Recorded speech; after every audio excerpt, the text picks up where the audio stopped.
اعوذ باللہ من الشیطان الرجیم بسم اللہ الرحمن الرحیم۔ اب ذرا کچھ ضمنی مسائل ہیں کہ جو بعض کفار کی طرف سے، بعض معتزلین کی طرف سے پیش ہوتے تھے، وہ کبھی بھی اس چیلنج کا مقابلہ تو نہ کر سکے، میدان میں تو نہ آ سکے۔ یہ بالکل ایسی بات ہے جیسے کسی مصور کی تصویر پر اعتراض کرنے والے تو بہت تھے۔ جب کہا گیا کہ ذرا یہ دیجیے قلم، اس کو ٹھیک کر دیجیے، یہ برش آپ کے ہاتھ میں دیتا ہوں، اب سب پیچھے ہٹ گئے۔ تو کوئی صورت قرآن کے مقابلے میں لانا وہ تو ان کے لیے ممکن نہیں تھی، لیکن ادھر ادھر سے اعتراضات کرنے کے لیے جو زبانیں کھلتی تھیں ان میں سے ایک اعتراض نقل کیا جا رہا ہے۔ وہ یہ تھا کہ وہ کہتے تھے کہ قرآن مجید میں مکھی کی تشبیہ آئی ہے، یہ تو بڑی حقیر سی ہے، اعلیٰ کلام ہو اور اعلیٰ متکلم ہو، ایسی حقیر چیزوں کا تذکرہ نہیں کرتا۔ بیت العنکبوت مکڑی کا بھی ذکر ہے قرآن میں، اتنی حقیر شے ہے، یہ کوئی اعلیٰ کلام نہیں۔ اس کا جواب دیا جا رہا ہے کہ اصل میں کہیں تشبیہ بیان کرنی ہے، تمثیل بیان کرنی ہے، تو دیکھنا یہ کہ جس شے کے لیے تشبیہ دی جا رہی ہے اس کی مناسبت والی شے ہو۔ شے کوئی بہت حقیر ہے تو کسی عظمت والی شے سے آخر کیسے تشبیہ دی جائے گی؟ وہ تو کسی حقیر شے سے ہی تشبیہ دی جائے گی تو جو اصل مقصد ہے تشبیہ کا وہ پورا ہوگا۔ ان اللہ لا یستحیی ان یضرب مثلا ما بعوضۃ فما فوقہا، اللہ تعالیٰ کو تو اس میں کوئی جھجک نہیں ہے، کوئی شرم نہیں ہے کہ وہ مچھر کی مثال بیان کرے، تو اس سے اوپر، اب یا فوقہا بھی دونوں معنی ہو جائیں گے، یعنی کمتر اور حقیر ہونے میں اس سے بھی بڑھ کر، یا یہ کہ اس سے اوپر کی کوئی شے، اس کی مثال دینے میں اللہ کو کوئی جھجک نہیں، اس لیے کہ مکھی بھی بہرحال مچھر سے ذرا بڑی شے ہے۔ اس معنی میں بھی ہو سکتا ہے فوقہا، اور فوقہا اس معنی میں بھی کہ اس سے بھی حقیر ہونے میں اس سے بھی بڑھ کر۔ فَأَمَّا الَّذِينَ آمَنُوا فَيَعْلَمُونَ أَنَّهُ الْحَقُّ مِنْ رَبِّهِمْ، تو جو لوگ صاحب ایمان ہیں وہ جان لیتے ہیں کہ یہ حق ہے ہمارے رب کی طرف سے۔ وَأَمَّا الَّذِينَ كَفَرُوا، اور جنہوں نے کفر کیا ہے، فَيَقُولُونَ مَاذَا أَرَادَ اللَّهُ بِهَذَا مَثَلًا، یہ کیا مثال اللہ نے دی، کیا ارادہ ہوا اللہ کا اس مثال کے ذریعے سے؟ ناک منہ چڑھا رہے ہیں، اعتراض کر رہے ہیں۔ اب جو آ رہا ہے اگلا جملہ وہ ہے بہت اہم، یضل بہ کثیرا ویہدی بہ کثیرا، اسی کے ذریعے سے اللہ بہتوں کو ہدایت دیتا ہے اور اسی کے ذریعے سے بہتوں کو گمراہ کرتا ہے۔ معلوم ہوا کہ ہدایت اور گمراہی اور ہدایت اور ضلالت انسان کی سبجیکٹو کنڈیشن کے اوپر دار و مدار ہے۔ اس کا آپ کے دل میں خیر ہے، بھلائی ہے، نیت صحیح ہے، طلب ہدایت، طلب علم، اس میں آپ سچے ہیں، آپ کو ہدایت مل جائے گی۔ دل میں زیغ ہے، کجی ہے، نیت میں ٹیڑھ ہے، فساد ہے، تو اسی کے ذریعے سے اللہ آپ کی گمراہی میں اضافہ کر دے گا۔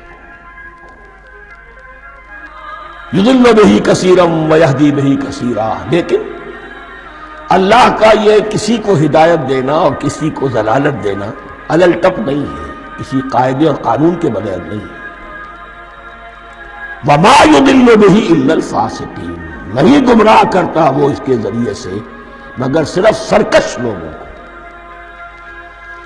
جن میں سرکشی ہے، تعلی ہے، تکبر ہے، اور ان کے اوصاف کیا ہے؟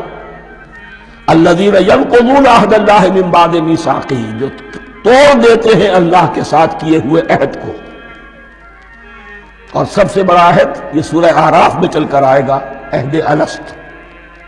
عالم ارواح میں ہم عہد الست کر کے آئے، الست بربکم قالوا بلی، کیا میں ہی نہیں ہوں تمہارا رب؟ تمام ارواح نے میں بھی تھا، آپ بھی تھے، سب تھے، کل انسان، جتنے انسان دنیا میں آج تک آ چکے ہیں وہ بھی تھے، اور جو آنے ہیں ابھی قیامت تک وہ بھی تھے، لیکن تھے صرف ارواح کی شکل میں، جسم نہیں تھے۔ اور یہ میں آپ کو بتا چکا ہوں، مکمل وجود ہے انسان کا روحانی وجود۔ اولاً تخلیق اس کی ہوئی تھی، اسی سے آگے چل کر ایک بہت فلسفے کا بہت گہرا مضمون آ رہا ہے آگے چل کر۔ وہ جو عہد الست الست بربکم قالوا بلی، انہوں نے اس عہد کو توڑا، اللہ کو اپنا مالک اور خالق اور اپنا حاکم جاننے کی بجائے خود حاکم بن کر بیٹھ گئے۔ الیس لی ملک مصر، کیا مصر کی بادشاہی میری نہیں ہے؟ I am the sovereign. We are sovereign.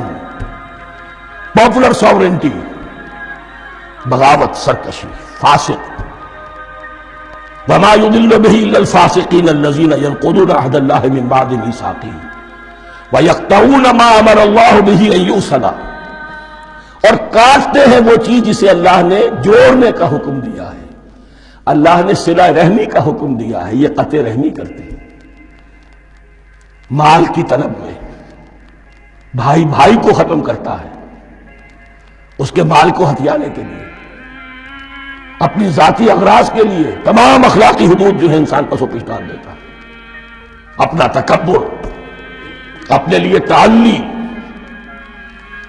الذین، آپ دیکھیے نوٹ کیجئے، اس میں ہماری شریعت کا فلسفہ یہ ہے، ایک تعلق ہے اللہ کا بندے کے ساتھ، حقوق اللہ، ایک ہے بندوں کا بندوں کے ساتھ، حقوق العباد.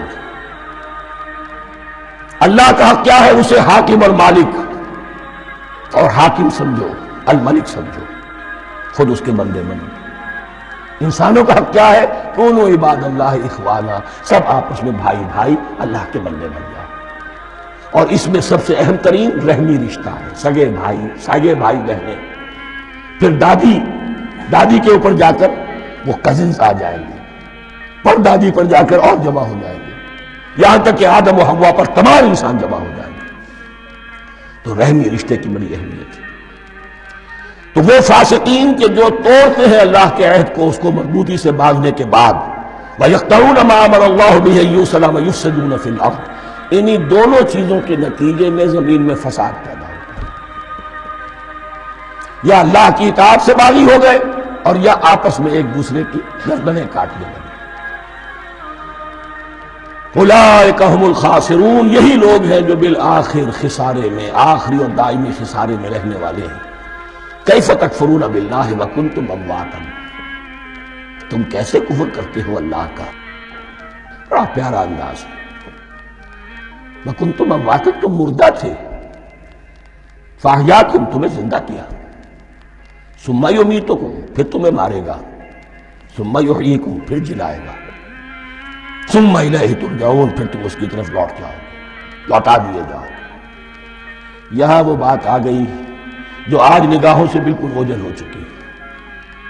یہ ہم دنیا میں آنے سے پہلے مردہ تھے، کیا مانے؟ یہ مضمون آ کر اصل میں سورہ غافر یا سورہ مومن میں چل کر اس کی پوری وضاحت ہوگی. لیکن چونکہ یہاں تذکرہ ہو چکا ہے عہد انس کا، ہماری پہلی تخلیق ہوئی عالم ارواح میں، ارواح کی صورت میں، پھر ہمیں سلا دیا گیا. وہ ہماری پہلی موت تھی. مردہ جو ہے معدوم نہیں ہوتا، مردہ ہوتا ہے، بے جان ہوتا ہے، سویا ہوا ہوتا ہے. اور موت کو اور نیند کو تشبیہ دی گئی ہے. پھر ہمیں اس جسد کے ساتھ یہاں زندہ کیا گیا، پھر موت طاری ہوگی، پھر ہمیں زندہ کیا گیا. یہ آیت جیسا کہ میں نے عرض کیا بہت بڑی اور بڑی گہری حکمت اور فلسفہ قرآن کی آیت ہے. کیسے اللہ کا انکار کرتے؟ کنتم اموات، تم مردہ تھے، سوئی ہوئی ارواح کی شکل میں تھے. فاحیاکم، تمہیں جگایا اس جسد کے ساتھ، زندہ کیا. ثم یمیتکم ثم یحییکم، پھر تمہیں مارے گا، پھر جلائے گا. ثم الیہ ترجعون، پھر تم اس کی طرف لوٹا دیے جاؤ گے. اور اب اس کے بعد جو آخری آیت ہے، هو الذی خلق لکم ما فی الارض جمیعا، اس نے تمہارے لیے بنایا ہے جو کچھ بھی زمین میں ہے. اس میں خلافت کا مضمون آ گیا. حدیث میں آتا ہے انما الدنیا خلقت لکم وانتم خلقتم للآخرہ، یہ دنیا تمہارے لیے بنائی گئی ہے، تم آخرت کے لیے بنائے گئے. هو الذی خلق لکم ما فی الارض جمیعا، اس لیے کہ اگلی آیت پھر آ رہی ہے خلافت کی آیت. سارا کچھ زمین میں یہ بستر جو بچھایا اور یہ کائنات کو، زمین کو سجایا تمہاری خلافت کے لیے. ثم استوى الى السماء فسواهن سبع سماوات، پھر وہ متوجہ ہوا آسمانوں کی طرف اور انہیں 7 آسمانوں کی شکل میں بنا دیا. جیسا کہ میں کل عرض کر چکا ہوں، یہ تاحال ابھی یہ آیات متشابہات میں سے ہے. 7 آسمانوں کی کیا حقیقت ہے ہم اس سے ابھی پورے طور سے واقف نہیں. وَهُوَ بِكُلِّ شَيْءٍ عَلِيمٌ، اور اسے ہر شے کا علم حقیقی حاصل ہے. صدق اللہ العظیم.